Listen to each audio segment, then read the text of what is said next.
sweldo ko noon, my gosh, kaya parang ghost. So, nung nag-hit yung pandemic, doon ako mas lalong nag-worry. Nagsara lahat ng industry natin, walang trabaho.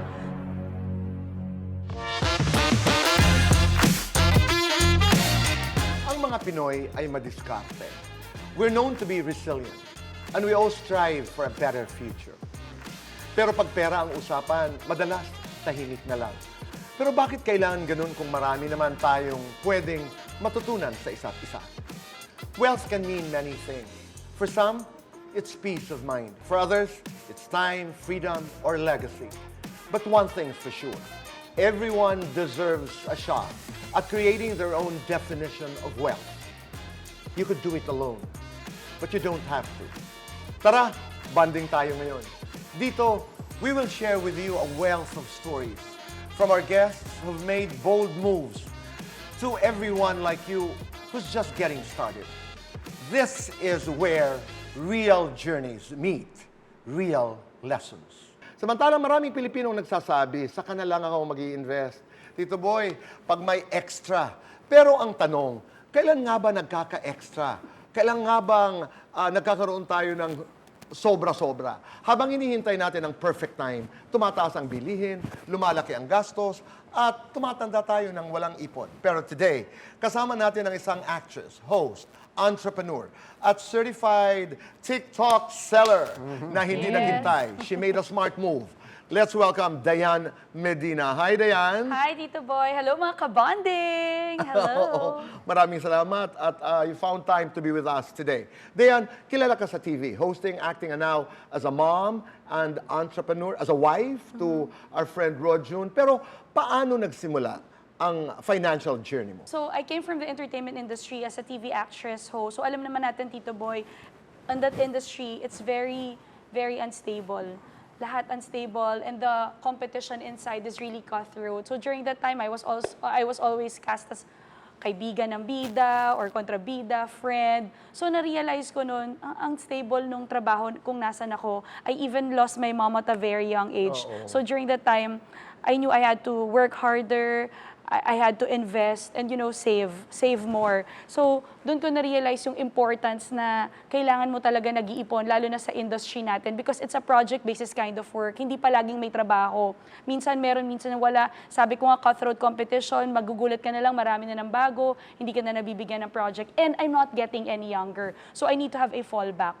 So, nung nag-hit yung pandemic, Tito Boy, doon ako mas lalong nag-worry. Kasi mas wala eh. Nagsara lahat ng industry natin, walang trabaho. So, a lot of moms were actually messaging me, asking me if I can help them. So, doon nag-start, Tito Boy. Inisa-isa ko sila, miniting ko sila. Okay, sige, paano ba ako makakatulong sa inyo? So, it's a win-win situation kasi I don't need to shell out capital, money. So, kinuha ko lang yung mga products nila. So, I maximize my platform, my followers. Binenta ko isa-isa yung mga products nila. We sold millions during the pandemic by just, you know, selling their products nang walang nilalabas na capital. Imagine, Tito Boy, I was selling masks. I was only earning 20 pesos. But for me, it doesn't matter how small it is. As long as I started, I took action. Kasi for me, little income is so much better than nothing at all.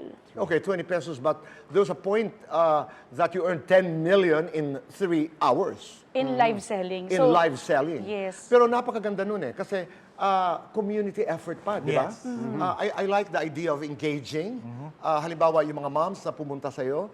And paulit-ulit ho namin sinasabi, nasa celebrity business, in the entertainment business, totoo yan, napaka-uncertain. Kasi there is this perception that, uy, buti pa ang laki-laki ng mga kita nyo because nga of how the business is presented. Correct. Pero napaka-uncertain dahil may pelikula ka ngayon.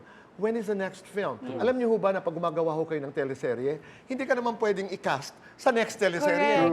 Kasi naaalala ho yung character niyo. Correct. And the competition that you talked about, totoo ho yun. One day you wake up and you say, ang dami na nila. Kaya there is a discussion very often about ano ba, talent or pakikisama.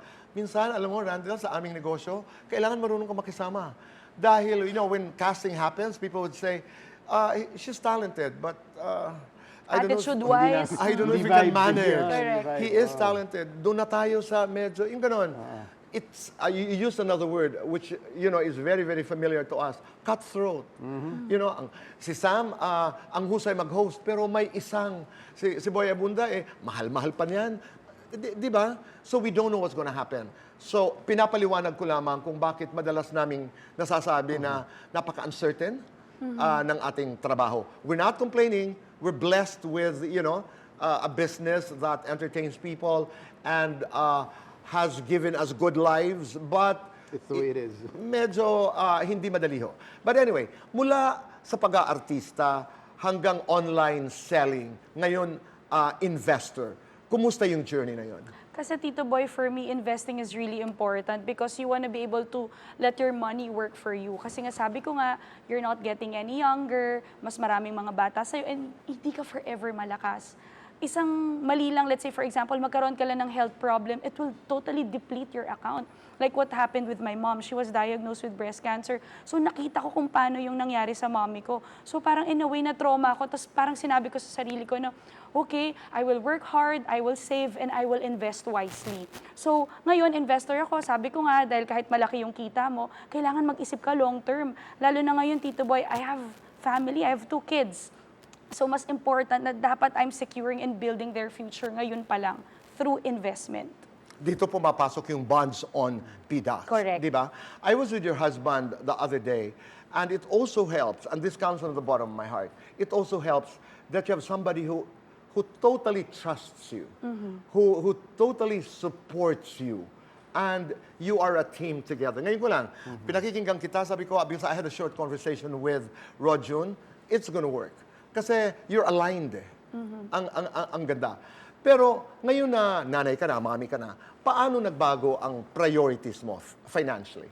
Oh, Tito Boy, totally talaga. 360 Talagang sobra. degrees. Yes, because before, I used to shop, magpupunta ako ng restaurants every day, I would eat out, I would go out with my friends, kung ano gagawin ko. But now, syempre, you're thinking of your family already. You need to secure their future. Nandyan yung education funds for them. You need also to secure their health care. So maraming mga factors ang kailangan kong i-consider. Pati sa decision-making namin ni Rojun, we always talk about it before investing or tama ba itong bibili natin? Nandun na kami sa needs versus wants. Kailangan ba talaga natin to? So you prioritize things talaga, lalo na ngayon na may family ka. You know what I'm hearing from you? Ito yung madalas nating naririnig sa iba. Wala akong magawa, ganito talaga ako. Hindi po eh. You really have to adapt. Correct. You really have to change, you have to evolve. Kasi hindi naman laging, sabi natin, hindi naman laging Pasko. Hindi naman laging fiesta. So, kailangan resilient, ika nga tayo. Hindi excuse ang pagiging busy, Diane. Yes. Because some people would say, I'm too busy for that. Exactly. Unahin mo yung finances mo kasi napaka-importante niyan. Like what I did, Tito Boy, may trauma kasi ako, Tito Boy. Na-scam kasi ako. So prior to getting married, kasi we were at the verge na sabay pinagawa yung bahay at saka yung wedding. So kami ni Rojo noon, we were saving and saving, working and working. Kaya nga long engagement kami, Tito Boy. 2 years because we were just saving and saving. So nung time na yon may na-meet kami. So marami kami na-scam, mga artista. Na TV pa nga ito, Tito Boy. So parang sabi nila na parang, ito na yung sinasabi ni Tito Randall and ni Sam na high risk, high return, or kapag too good to be true, stay away na. So ang nangyari sa amin, parang they asked us to invest a huge amount of money, and then from there, every month we would get 11%.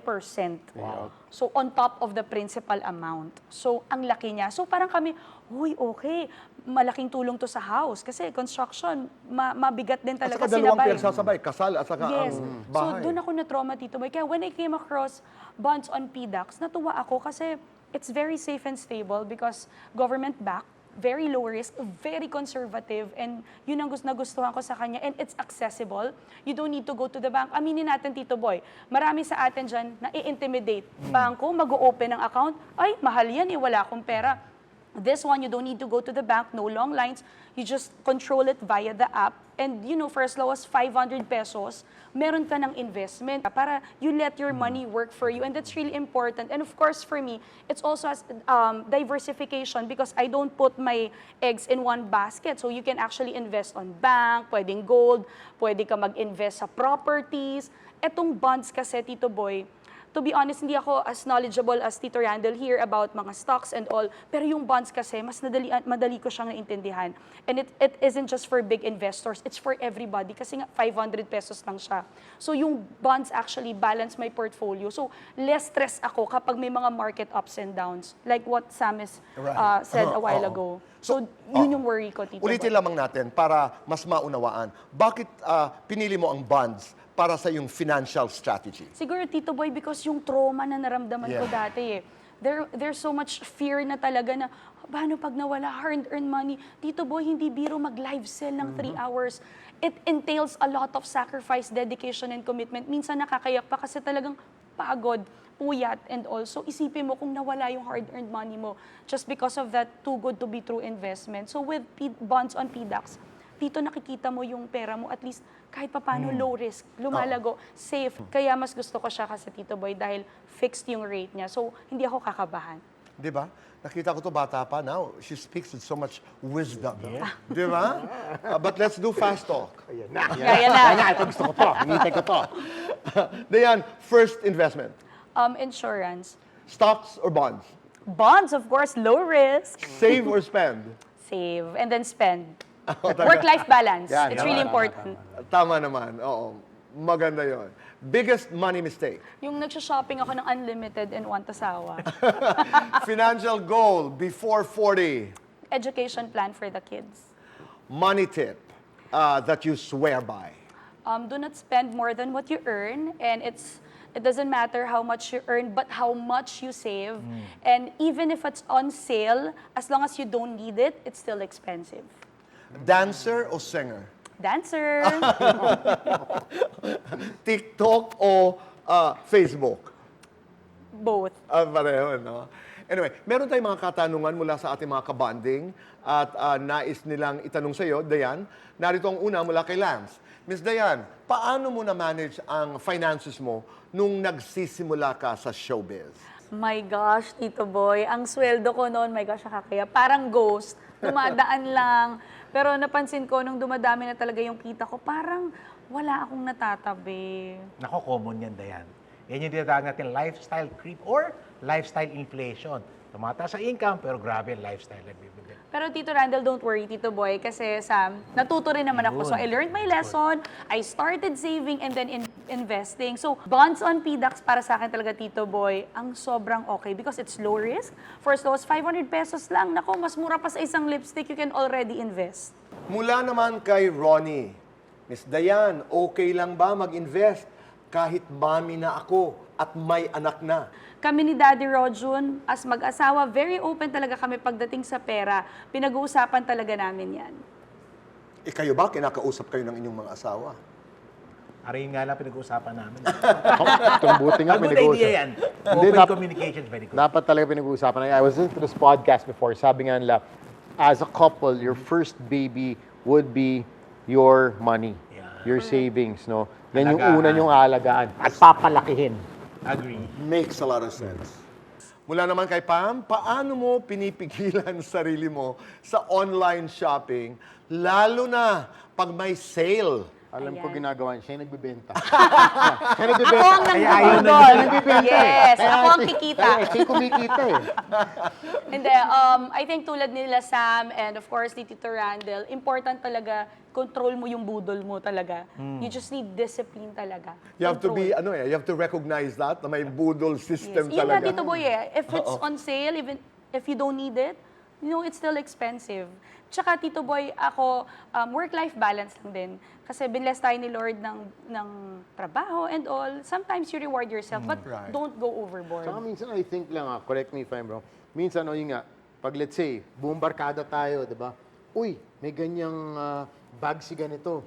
Oh, bili na rin ako, bili na rin ako. Peer pressure. Even if you don't need it, sometimes, sige na nga, bili na rin ako kasi lahat kayo meron eh. But do you really need it? Probably not.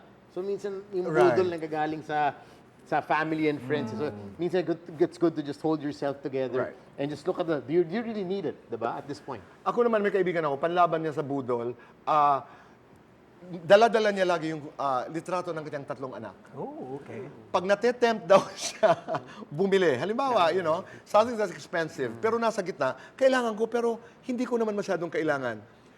kinukuha daw niya yung photos ng kanyang mga anak and he says, mas kailangan nila, ayoko. Ako, Di ba? may sagot ako dyan. ano? Yung wife ko sabi niya, gusto ko pipilitin ko. Sabi niya, practice what you preach. Wala. Tama naman. Tama naman. Narito naman isang katanungan mula kay Ron. Paano mo i-integrate ang faith sa financial decisions mo? Ako, Tito Boy, I like to share this biblical quote from the Bible. So it's from Deuteronomy. It says there, remember our Lord our God, it is He who gives us the ability to produce wealth. Important yung sinabi ni Tito Randall about stewardship and of course, you want to be of help to others, gusto mong ma-share yung blessings niya. And tithing is also good. Yung giving back sa ating Panginoon, you do charity works, donation. Yes. Because it aligns your heart to generosity rather than accumulation of wealth. And siguro nandun din yung mawala yung greed and unnecessary debt or utang. You just live within your means. Kasi dun lumalabas yung pride and envy. Once mainggit ka sa tao, uutang ako para magkaroon din ako ng lifestyle na tulad niya. So, gusto ni Lord, i-trust mo siya that God will always provide for you. Love that concept of stewardship, no? Lalo na yung paulit-ulit natin sinasabi, pag pinaghirapan niyo po ang pera. Di ba? You value money. Kasi blessing yan ng Diyos, pinaghirapan mo. That's very important to me. Lalo na ngayon, in today's political and social discourse, mahalaga na pinaghirapan mo, pangalagaan mo, i-invest mo ng maayos. Hindi, totoo yan. Totoo yan. Kaya masakit na nakikita natin yung nangyayari, di ba?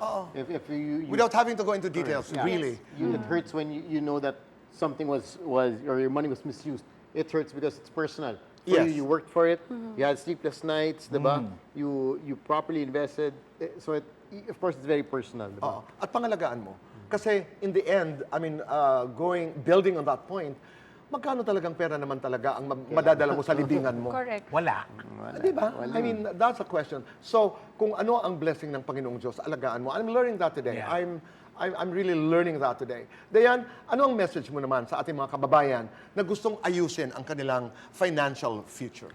Don't wait for the perfect time. First was 500 pesos. Bonds on PDAX, you can actually check that out.